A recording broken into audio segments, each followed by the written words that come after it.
Во нашата земја, одењето на психолог и зборувањето за менталните болести е се уште една голема табу тема. Да, би се согласил со тоа дека во последно време се повеќе младите се насочени кон одење на психолог. Мислам дека не треба да се гледа на тоа како нешто страшно или срамно. Јас сметам дека средношколците не се насочуваат кон психолозите за помош заради реченицата не сум луд за на психијатар.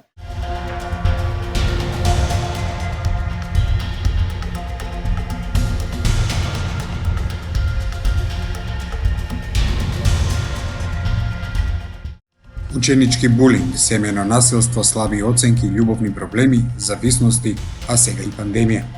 Можат ли младите да се справат со психолошките проблеми сами и со родителите? Бараат ли стручна помош или тоа е се уште табу тема? Уште ли важи онаа старата, што ќе ми е психолог, па не сум луд?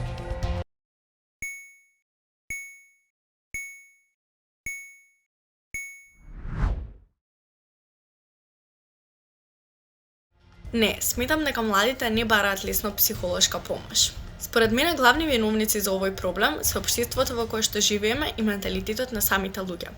Во нашата земја, одењето на психолог и зборувањето за менталните болести е се уште една голема табу тема. Да, би се согласил со тоа дека во последно време се повеќе младите се насочени кон одење на психолог и дискутирање за своите проблеми кои ги имаат или потешкоти и предизвици, особено сега во последно време кога стресот е на некое поголемо ниво. Не, но јас сметам дека треба да се земе како една од главните опции. Исто така, мислам дека не треба да се гледа на тоа како нешто страшно или срамно, туку едноставно како нешто што би ни помогнало. Јас сметам дека средношколците не се насочуваат кон психолозите за помош заради реченицата не сум луд за на психијатар, а и заради предрасудите кои што ќе ги следат ако посетуваат психијатар. Тие предрасуди најчесто ќе ги поставуваат нивните врсници. Некои фактори кои влијаеле за да се развијат вакви предрасуди за одењето на психолог се неедукацијата на луѓето на оваа тема и третирањето на менталните болести и менталните проблеми во здравството како второстепени. Сето ова довело кај младите да се појават исто така предрасуди за одењето на психолог и кај нив да се појави страф од правењето на истото. Се повеќе ние младите сме информирани за нашите потреби, знаеме што ни треба, знаеме каде да се обратиме и знаеме дека тоа не е одењето на психолог не е ништо страшно, не е за луѓе со некакви ментални или психички проблеми, туку едноставно секој кој има потреба може да оди да разговара, да се советува, па ако ништо друго, нели да ги искаже своите ставови и работите кои ги мачат и да биде ислушан за тоа. Младите се доведени до ситуација каде што не можат да побараат соодветна психолошка помош затоа што се плашат дека ќе бидат осудувани од околината, од повозрасните, но и од нивните врсници. Уште еден фактор кој исто така многу битен е тоа што младите се плашат дека тоа што тие ќе го споделат со психологот ќе биде пренесено на нивните родители или на некој нивен близок. А и друга причина би било чувството дека ќе бидат финансиски терет на своите родители ако посетуваат психијатар, бидејќи секоја сесија е прилично скапа.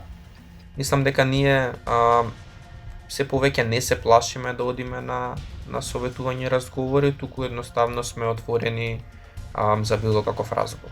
Исто така, младите не можат туку така да се отворат на некој непознат човек, во овој случај психологот, и сметам дека тоа е уште една пречка во тоа дали тие ќе отидат или нема да отидат на психолог. А една личност може да своите проблеми да ги споредува со проблемите на луѓето околу нив, па ќе дојдат до заклучок дека нивните проблеми се всушност прилично мали, за да не може да се решат самостојно. Јас досега не сум била во ситуација каде што на некој мој близок пријател му била потребна психолошка помош. Меѓутоа, доколку се најдам во таква ситуација, јас сигурно ќе ги поддржам и ќе ги поттикнам моите пријатели да се обратат кај психолог и ќе ги мотивирам тоа да го направат побрзо, за да можат полесно да го решат нивниот проблем. Сметам дека одењето на психолог е доста ефективен и лесен начин за да ги решиме нашите проблеми. Ако еден мој пријател негира дека му треба психијатар, би им раскажала приказна за еден лик од книга и постепено би ги додавала проблемите со кои што се соочува мојот пријател на ликот, би ги додала на ликот. Ама нема да им признам директно дека всушност овој лик се самите тие. И тие нормално ќе се чувствуваат тажно и ќе сакаат да му помогнат на ликот. И јас на крај ќе им откриам дека овој лик јас го гледам во реалноста. Ако на ова не успее тие да согледаат дека ништо не е лошо во посетувањето на психолог, само едноставно би им кажала дека кариесот се шири низ сите заби ако не се отстрани навремено. И дека помислата дека секој проблем кој што е од нефизичка природа може да се реши само од себе, исто како да веруваме дека една скршена нога може да се излечи сама од себе. Сум имал пријатели на кои им било потребна некаква поддршка и во моментите кога не сум знаел јас како да постапам, како јас да им споделам моje размислување, секогаш сум бил отворен да им предложам да одат да дискутираат, да се обратат кај училишниот психолог за да едноставно им помогне да подобро да го разберат проблемот со кој се соочуваат, подобро да знаат нив што им е најдобро и потоа да излезат со некакви размислувања и понатамошни чекори како да ја решат ситуацијата во која се наоѓаат и потешкотиите да ги надминат. Мислам дека сите познаваме по некој на кој што му е потребна помош, но не сака да ја прифати. Мој совет би бил да не одрекува, односно да проба барем еднаш и да види како ќе се чувствува понатака. Сметам дека ова е една колективна одговорност која што треба да се превземе. Сметам дека за почеток треба родителите да превземат една голема иницијатива, односно да ги едуцираат своите деца уште додека се мали, за важноста на менталното здравје, колку е всушност тоа важно и дека има иста улога како и телесното здравје.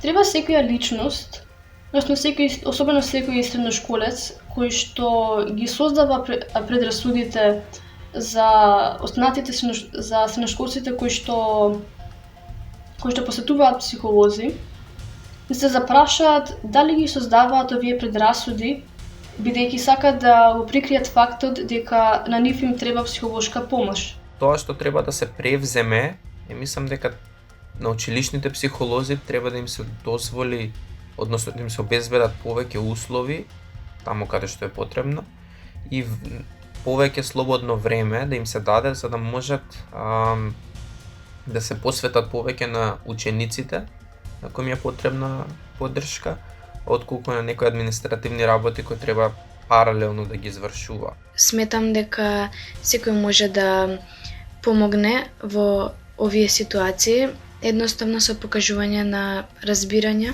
Следна одговорност треба да превземат образовните институции, сметам и најголема, затоа што тие играат доста важна улога во развојот на детето и во тоа каква личност тоа дете ќе прерасне. Сметам дека во училиштата треба повеќе да се разговара за менталните болести, за менталното здравје и хигиена, што ќе помогне децата да имаат храброст полесно да се обратат кај некој психолог доколку имаат проблем. Верувам дека психолозите се секогаш тука да ни помогнат и во било кое време ако и да немаат време, ќе најдат време само за да ни помогнат. Особено училишните психолози кои се секогаш тука за нас. Следно, медиумите треба да превземат одговорност, затоа што навистина се голем дел од општеството во кое што живееме и доколку креираат повеќе содржини од оваа тематика, каде што ќе обработат повеќе делови од менталните болести и менталното здравје, повеќе луѓе ќе бидат информирани и ќе може да се крене една голема иницијатива на сите луѓе. Мислам дека ова би било најдобро овој проблем најпрво да се реши, затоа што на сите адолесценти голем интерес зафаќа туѓото мислење.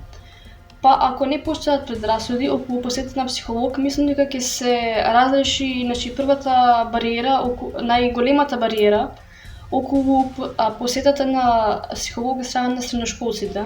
И последно, но исто така важно, сметам дека секој од нас индивидуално треба да превземе и иницијатива и одговорност да се едуцира на оваа тема, затоа што само на таков начин ќе може да си помогне себе си или на некој свој близок со тоа што ќе знае секогаш, односно ќе знае кога да се обрати кај некој психолог и да побара помош. Физичката дистанца стана социјална дистанца. Шегите на децата од мало станаа малтретирање. Опасните видеоигрите заведоа повеќе од книгата. Психолозите се децидни. Побарај помош.